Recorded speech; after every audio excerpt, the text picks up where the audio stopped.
ഷിഫാസ് കിച്ചൻ്റെ മറ്റൊരു വീഡിയോയിലേക്ക് നിങ്ങൾക്ക് എല്ലാവർക്കും സ്വാഗതം. എല്ലാവരും സുഖമായിരിക്കുന്നു വിശ്വസിക്കുന്നു.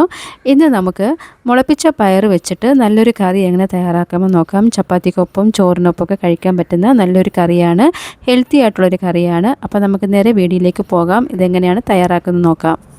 ഈ ഒരു കറി ഉണ്ടാക്കുന്നതിനായിട്ട് ഞാനിവിടെ കുറച്ച് പയറും ബ്രൗൺ കടല ഇതെല്ലാം മുളപ്പിച്ചെടുത്തിരിക്കുകയാണ്. ഒരു 8 ഐറ്റത്തോളം ഉണ്ട് കേട്ടോ. വൻപയർ, ചെറുപയർ എല്ലാം ഉണ്ട്. ഇനി ഒരു കുക്കർ ചൂടാക്കാം. ചൂടായ കുക്കറിലേക്ക് അല്പം എണ്ണ ഒഴിച്ചു കൊടുക്കാം.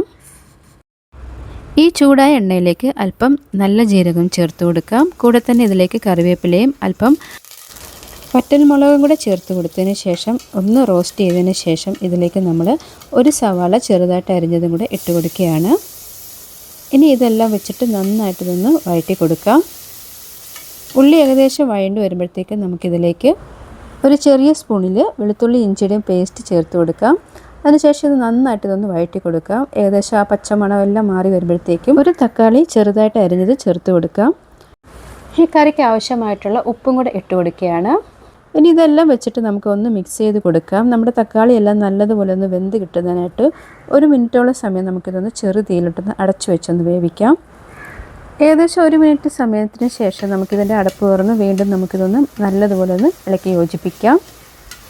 ഇനി ഇതിലേക്ക് കുറച്ച് പൊടികൾ ചേർത്ത് കൊടുക്കാം. അപ്പോൾ ആദ്യം ചേർത്ത് കൊടുക്കുന്നത് 1 സ്പൂൺ മുളക് പൊടിയും 1 സ്പൂൺ മല്ലിപ്പൊടിയും 1/4 ടീസ്പൂൺ മഞ്ഞൾപ്പൊടിയും അല്പം ഗരം മസാലയും കൂടെ ചേർത്ത് കൊടുത്ത് വീണ്ടും നമുക്കിതൊന്ന് നന്നായിട്ട് ഒന്ന് ഇളക്കി യോജിപ്പിക്കാം. ഈ മസാലപ്പൊടികൾ ചേർത്ത് കൊടുക്കുന്ന സമയത്ത് നമ്മുടെ ഗ്യാസ് എപ്പോഴും ചെറു തീയിൽ വേണം വെച്ചിരിക്കാൻ. ഇപ്പോൾ ഇതാ നമ്മുടെ മസാലയൊക്കെ നല്ലതുപോലെ റോസ്റ്റ് ആയിട്ടുണ്ട്. ഇനി ഇതിലേക്ക് നമ്മൾ മുളപ്പിച്ച് വെച്ചിരിക്കുന്ന എല്ലാ പയർ ഐറ്റങ്ങളും ഇതിലേക്ക് ഇട്ട് കൊടുക്കാം. അല്പം വെള്ളം കൂടി ചേർത്ത് കൊടുത്ത് നന്നായിട്ട് ഇതൊന്ന് ഇളക്കി യോജിപ്പിക്കാം. വെള്ളം നിങ്ങളുടെ ആവശ്യം പോലെയൊക്കെ ഒഴിക്കാവുന്നതാണ്. ഇപ്പോൾ ഞാൻ വീണ്ടും അല്പം വെള്ളം കൂടെ ചേർത്ത് കൊടുക്കുകയാണ്.